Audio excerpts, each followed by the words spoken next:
Sir. ఎందుకు నవ్వుతున్నావు? Sir అప్పుడు సిద్ధు సార్ కూడా ఆఫీస్కి వచ్చినప్పుడు ఇలాగే. Sorry sir.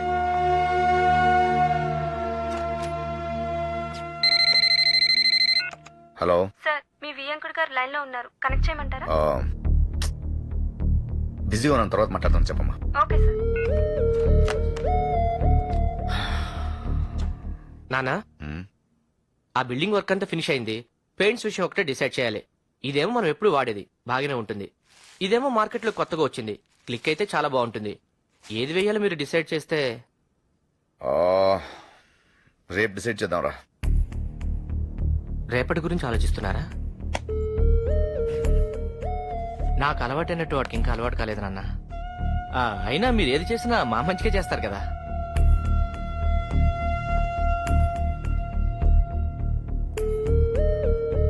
గౌతమ్, నాన్న, రిస్క్ వద్దు, పాతదే ఓకే చెయ్యి.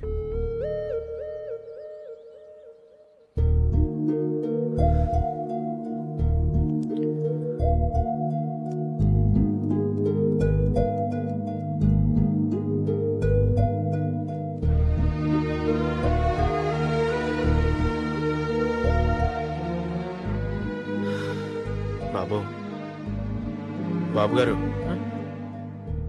నాన్నగారు పిలుస్తున్నారండి.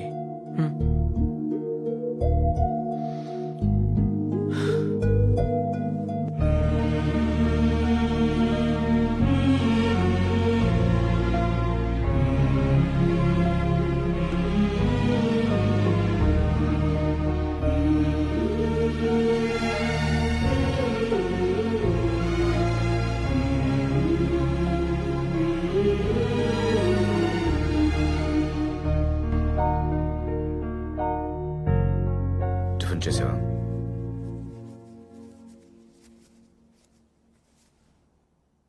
సిద్ధు,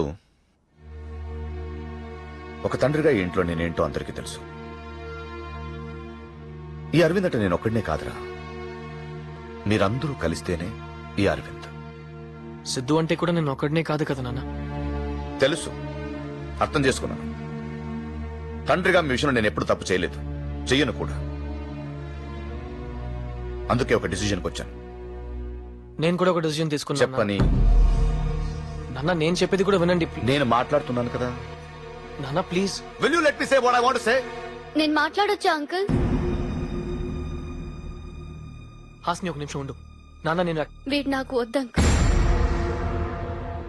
నేను వెళ్ళిపోతున్నా.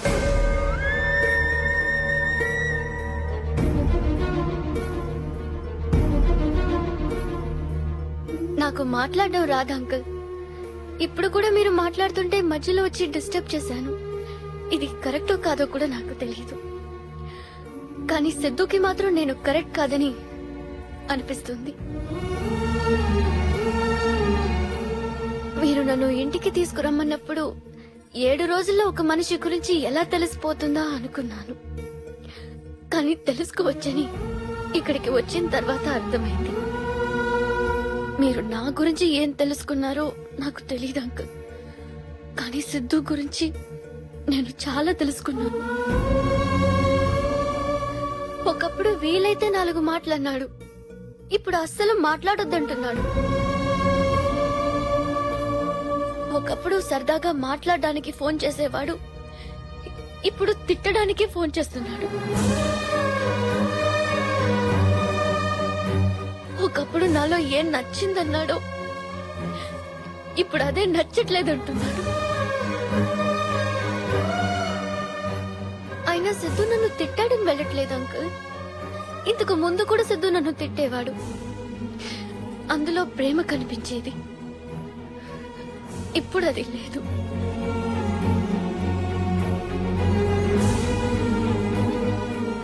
ఇంట్లో నేను ఒక్కదాన్ని ఉన్నప్పుడు కూడా ఎప్పుడూ ఒంటరిగా ఫీల్ అవ్వలేదు, కానీ ఇక్కడ నా చుట్టూ ఇంతమంది ఉన్నా ఒంటరిగా ఫీల్ అవుతున్నాను.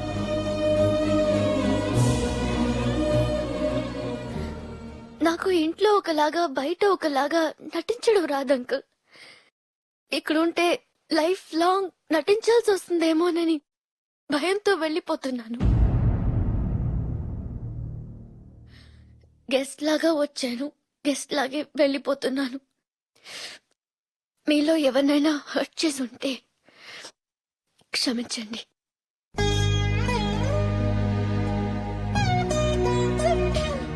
Bye aunty. ఆటో తీసుకొచ్చానమ్మా.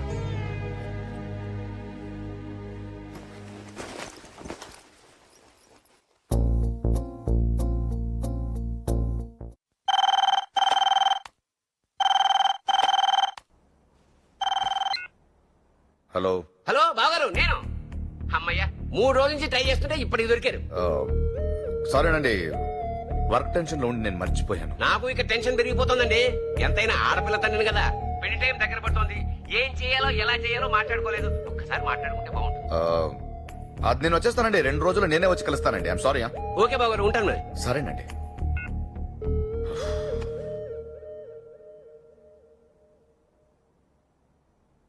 రే సిద్ధు, ఎందుకు డల్గా ఉన్నావు? చూసావుగా, ఫోన్ మీద ఫోన్ చేస్తున్నారు. ఏం చెప్పమంటావు? ఛే, అసలు వీళ్ళు మొహం అలా పెట్టుకురా, నాకు నచ్చదు.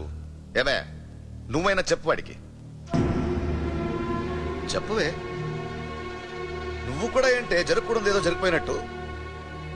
అరే, ఏమైంది? అందరికి డల్గా ఉన్నారు. ఆ అమ్మాయి తనంతట తానే వెళ్ళిపోతే నన్నేం చేయమంటారు? నేను చేయాల్సింది చేశాను. ఈ టైంలో ఏ తండ్రైనా ఒక అమ్మాయి 7 రోజులు ఇంట్లో వచ్చి ఉంటుందంటే ఒప్పుకుంటాడా? ఒప్పుకున్నాను. ఎవరి కోసం? వీడి కోసం. ఇప్పుడు తనే వెళ్ళిపోయింది. ఏం చేయమంటారు? వెళ్ళడం మంచిదే అయిందిలే. 7 రోజులు ఉండలేకపోయింది ఇంట్లో. ఇక లైఫ్ లాంగ్ ఉంటుందా? సిద్ధు, ఇప్పటికైనా అర్థం చేసుకో. నీకేం కావాలో నీకు తెలీదు. మీకు తెలుసా? ఏంటి? వాడికి ఏం కావాలో నిజంగా మీకు తెలుసా? తెలియకుండా నేను నడిపించానా? అవును. ఏంటి? తిట్టేస్తాను మిమ్మల్ని. ఆ అమ్మాయి గురించి ఎందుకు మాట్లాడుతున్నారు? అసలు వీడి గురించి మీకేం తెలుసు? ఇంట్లో ఉన్నట్టే పిల్లలు బయట కూడా ఉంటారనుకుంటున్నారా? ఉండరు. వీడు గుమ్మం దాటితే ఎలా ఉంటాడో మీకు తెలుసా? రాత్రిపూట గోడలు దూకుతాడు, అబద్ధాలు ఆడతాడు, బయట నలుగురిని కొడతాడు, తాగుతాడు. తాగేసి ఏం చేస్తాడో తెలుసా? అమ్మా తాగేసి తాగుతాడని చెప్తున్నాను కదా, చాలదా? వదిలేమ్మా ప్లీజ్. నేను నీ ఫ్యూచర్ గురించి మాట్లాడలేదు, నా కొడుకు ఫ్యూచర్ గురించి మాట్లాడుతున్నాను. తప్పు చేసింది మీరు. నేనా? వాడంటారేమిటి? అమ్మా, ప్లీజ్. చేసి- అనగా నేను తప్పు నాన్న. చేశాను. ఆయన ఎందుకు బతిమలాడు? అమ్మా ప్లీజ్ అమ్మా, నేనే తప్పు చేశాను. రేపటి నుంచి ఆఫీస్కి వస్తాను. ఆ పెళ్లి చేసుకుంటాను. రే సిద్ధు, ఆగరా. ఏంట్రా ఇది? హ? నేను తప్పు చేశానని తనంటోంది, నువ్వు తప్పు చేశానని చెప్పి నువ్వు వెళ్ళిపోతున్నావు. అసలు ఏం జరుగుతుంది ఇక్కడ? ఈ ఇంట్లో ప్రతి ఒక్కరికి ఏం కావాలో ఏమి ఇవ్వాలని ఆలోచిస్తుంటాను తప్ప, ఒక తండ్రిగా నా పిల్లలకి గొప్ప లైఫ్ ఇవ్వాలని ప్రతి క్షణం తపన పెడుతుంటానే. అది తప్ప? చిన్నప్పటి నుంచి మీరు నాకు చేసింది చాలు. నేను కోల్పోయింది చాలు. ఇంకా వద్దు ప్లీజ్. ఏం కోల్పోయావురా? ఇంకా అర్థం కాలేదా మీకు? మీరెప్పుడు మీ కొడుకుని గొప్పవాడిని చేయాలి, గొప్ప లైఫ్ ఇవ్వాలని ఆలోచిస్తారు. కానీ నాకేం కావాలో, నేనెలా ఉండాలనుకుంటున్నానో మీరు తెలుసుకోరు. రే, నీ గురించి నేనేం ఆలోచించినా 1000 సార్లు ఆలోచిస్తాను. అవును, 1000 సార్లు ఇది వాడికి బాగుంటుందని ఆలోచిస్తారే తప్ప ఒక్కసారి నాకు నచ్చుతుందని ఆలోచించారా? అడిగిన దానికన్నా ఎక్కువ ఇవ్వడంలో సాటిస్ఫాక్షన్ మీకు తెలుసు. కోరుకునేది దొరకపోతే ఉండే బాధ మీకు తెలియదు. నాకు తెలుసు. అసలు నాతో మాట్లాడితే కదా తెలిసేది నాకు ఏది ఇష్టమో ఏది కాదో అని. ఏదైనా ప్రాబ్లం ఉంటే నా ఫ్రెండ్స్ ని పిలిచి మాట్లాడతారు. నాతో మాట్లాడండి నానా, నా కళ్ళు చూసి చెప్పండి నానా, ఫ్రెండ్లీగా ఉండండి నానా. ఎరా, ఆ మాట నేను కదరా ఎప్పుడు చెప్తాను.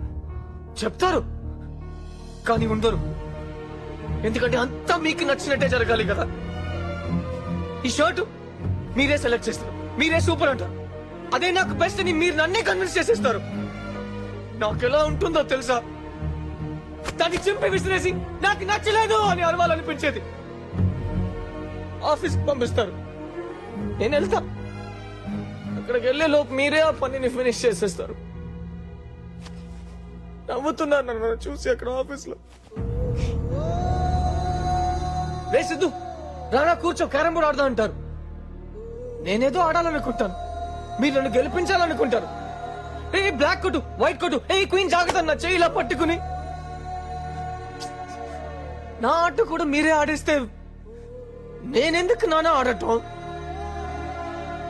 చివరికి తిండెలా తినాలో కూడా మీరే నేర్పిస్తే కొంత దిగట్లేదు నాన్న.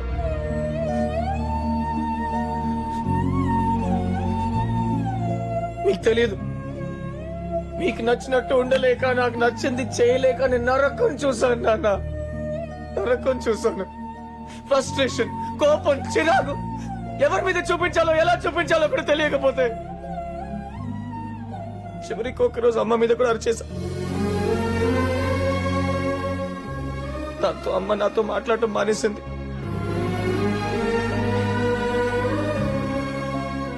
అసలు నేను ఎందుకు అలా ఉన్నానో అమ్మకే అర్థం కాకపోతే ఆ అమ్మాయికి ఎలా తెలుస్తుంది నాన్న?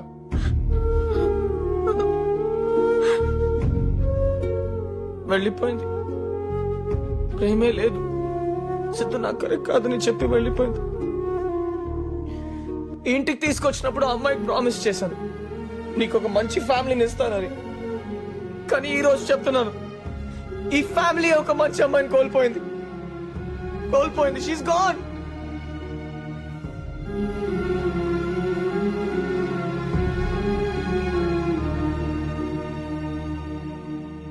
ఇప్పుడు నేను చేయాలి నాన్న? ఆ పెళ్లి చేసుకోవాలి అంతే కదా? చేసుకుంటాను. కానీ ఒకటి చెప్తున్నాను, ఇప్పుడు దాకా మీరు ఇచ్చిన ఈ షర్టు, బైక్, ఆ రూమ్ లో ఉన్న వస్తువులకి వాటికి తెలియదు అవి నాకు నచ్చవని. కానీ వచ్చేదో అమ్మాయి నాన్న. ఏదో ఒక రోజు తనకు తెలిసిపోద్ది కదా తను నాకు నచ్చలేదని. ఆ రోజు నా లైఫ్ స్పాయిల్ అందని మీరే బాధపడతారు. ఇప్పుడు దాకా ఒక తండ్రిగా మీరు గెలిచారనుకుంటున్నారు కదా, కానీ మిమ్మల్ని గెలిపించడానికి 24 ఏళ్లుగా నేను ఓడిపోతూనే ఉన్నాను నాన్న. ఇలాగే ఓడిపోతూ ఉంటే ఏదో ఒక రోజు ఏంటో నా లైఫ్ ని తిరిగి చూస్తే నా లైఫ్ మొత్తం మీరే ఉంటారు, అందులో నేను ఉండను. ఇన్నేళ్ళుగా నేను హ్యాపీగా లేను నాన్న. హ్యాపీగా ఉండడానికి ట్రై చేశాను, ఇక ముందు కూడా అలాగే ఉంటాను. కానీ అదో రిక్వెస్ట్ నాన్న, నాకు నచ్చనిది ఇచ్చి నేను సంతోషంగా ఉండాలని మాత్రం కోరుకోకండి నాన్న, ప్లీజ్.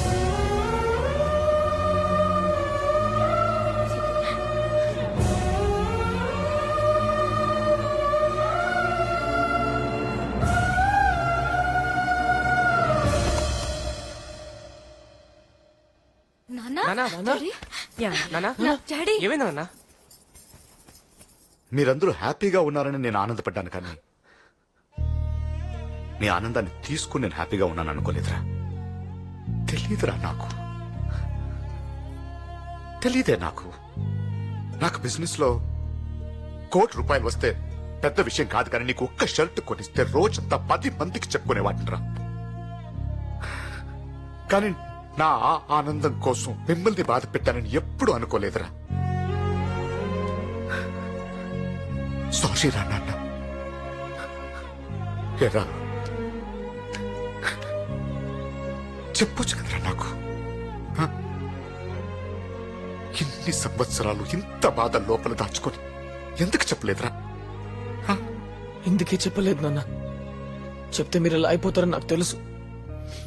పిల్లల్ని సరిగా పట్టించుకొని ఫాదర్స్ కి ఏమైనా చెప్పొచ్చు. మీరు గొప్ప ఫాదర్ నాన్న. ఒక్కొక్క నిమిషం మా గురించి ఆలోచిస్తూ, చేతులు పట్టుకుని నడిపిస్తూ అంతలో ఆనందపడతారు. ఆ ఆనందాన్ని లైఫ్ లాంగ్ మీకు ఇవ్వాలనుకున్నాను నాన్న.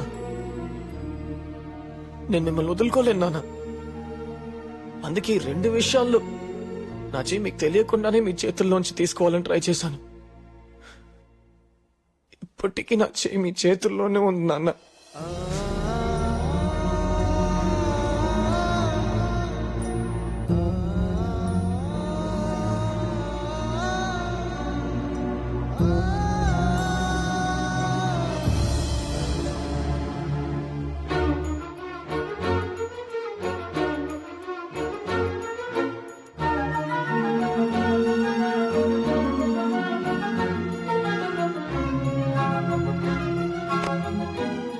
సారీరా, ఈ బాధంతా నా వల్లే కదా.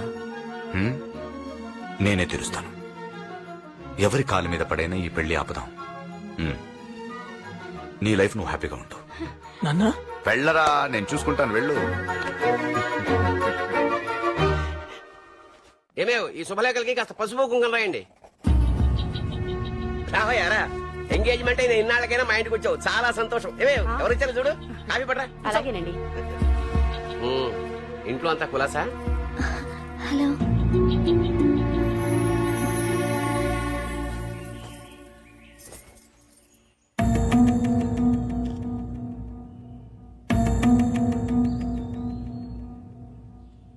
అమ్మాయితో అయినా మాట్లాడడానికి వచ్చా? సరే మాట్లాడుకోండి. మీతోనే మాట్లాడాలి అంకుల్. చెప్పు. అంకుల్ ఈ పెళ్లి ఆపేద్దాం అంకుల్. థ్యాంక్స్ అమ్మా. ఏంటి సారీ చెప్పాల్సిన వాడు థ్యాంక్స్ చెప్తున్నాడని చూస్తున్నావా? నువ్వు మా ఇంటికి రాకపోయి ఉంటే సిద్ధు ఏంటో మాకు తెలిసేది కాదు. నువ్వు ఆ ఇంటి నుంచి వచ్చేయకపోయి ఉంటే నేనేంటో కూడా నాకు తెలిసేది కాదు. ఈ 24 ఏళ్లలో నా వల్ల వాడేం కోల్పోయాడో చెప్పాడమ్మా. అవన్నీ నేను తిరిగి ఇవ్వలేను, ఒక నిన్ను తప్ప. నిన్నిస్తే వాడి 24 ఏళ్ల లైఫ్ తిరిగిచ్చిన వాడిని అవుతాను. ఒక తండ్రిగా నేను గెలవడానికి ఉన్న ఒకే ఒక అవకాశం అమ్మా ఇది. నన్ను గెలిపిస్తావా? నువ్వేం చెప్పినా నేను ఒప్పుకోను.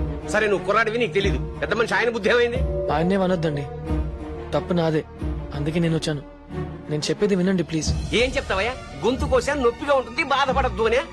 చూడు బాబు, మగాడికి పీటల మీద పెళ్లి ఆగిపోయినా పెద్ద నష్టం లేదు.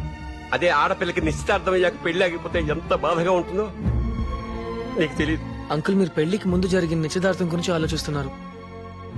నేను పెళ్లి తర్వాత జీవితం గురించి మాట్లాడుతున్నాను. నిశ్చితార్థం కన్నా జీవితమే ఇంపార్టెంట్ కదా అంకుల్. అంకుల్ సుబ్బలక్ష్మికి నేను కరెక్ట్ కాదు. సుబ్బలక్ష్మి ఆ రోజు పెళ్లి చూపుల్లోనే నా గురించి చెప్పాలని, నీ గురించి తెలుసుకోవాలని ట్రై చేశాను. కానీ నువ్వు మాటకు ముందో నాన్నగారు, తర్వాత నాన్నగారు తగిలించి మాట్లాడుతుంటే నువ్వు కూడా నాలాగే పెరిగావని అనిపించింది. ఈ పెళ్ళైతే మన ఇద్దరు హ్యాపీగా ఉండలేమనిపించింది.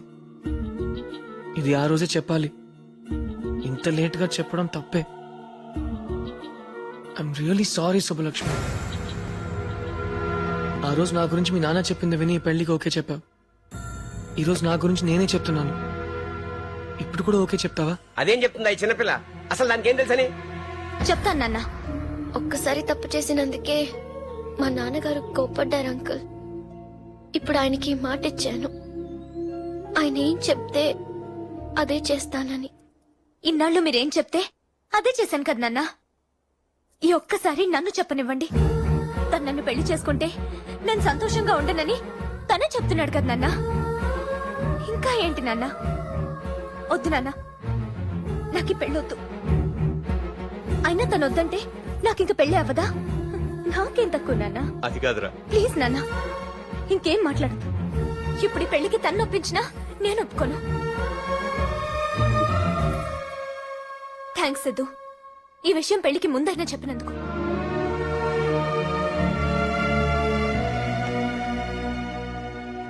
మీ నాన్నగారితో నేను మాట్లాడతానమ్మా. ఆయనకి కోపం రావడంలో తప్పులేదు. సిద్ధు నేను తీసుకొస్తానని చెప్పినప్పుడు నేను కూడా కోపడ్డాను. నీ గురించి తెలుసుకోవడానికి మేము రోడెక్కాలా అని. కానీ ఈరోజు ఆ మాట నిజమైంది. మా ఫ్యామిలీ అంతా ఈ రోజు రోడ్డు మీద నిలబడింది నీకోసం. చూడు,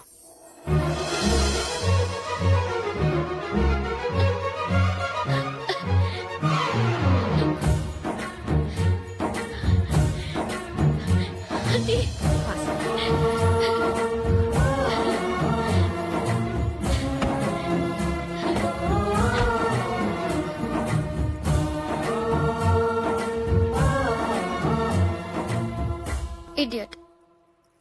కనకరావు,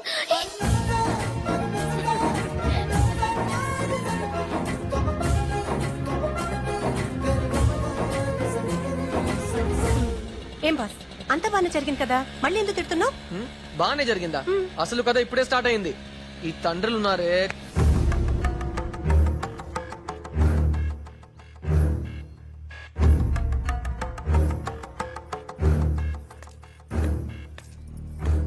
వారం రోజులు నా కూతుర్ని తీసుకెళ్లినందుకు మీ కుటుంబం మొత్తాన్ని ముక్కలు ముక్కలుగా నరికేద్దామన్నంత కోపం వచ్చింది.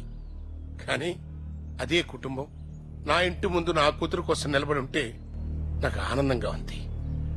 నా పెంపకం మీద నాకు గర్వంగా కూడా ఉంది. అయినా నా కూతుర్ని మాత్రం నీ కొడుక్కివ్వను. ఏమండే, నేను కూడా నా కొడుకుని బాగానే పెంచాను. ఏంటి పెంచింది? నీ కొడుకు తాగేసి ఏం మాట్లాడతాడో నీకు తెలుసా?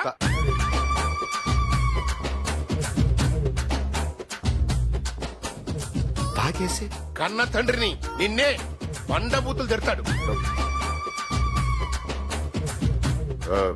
సర్లేండి, నా కొడుకు నన్నే కదా తిట్టాడు.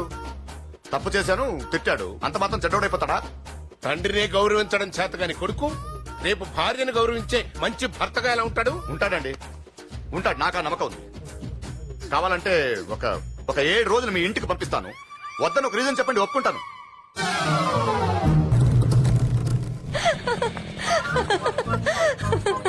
ఆ అమ్మాయి ఇంటికి వెళ్తున్నావా? అదే నా అమ్మాయి ఇల్లు. ఏవైనా సరే ఈసారి మాత్రం మీ నాన్న చేసిందే కరెక్ట్. ఒక మంచి కొడుకుగా ప్రూవ్ చేసుకున్నావు, మంచి లవర్ గా కూడా ప్రూవ్ చేసుకోవాలి. Okay Siddhu, all the best.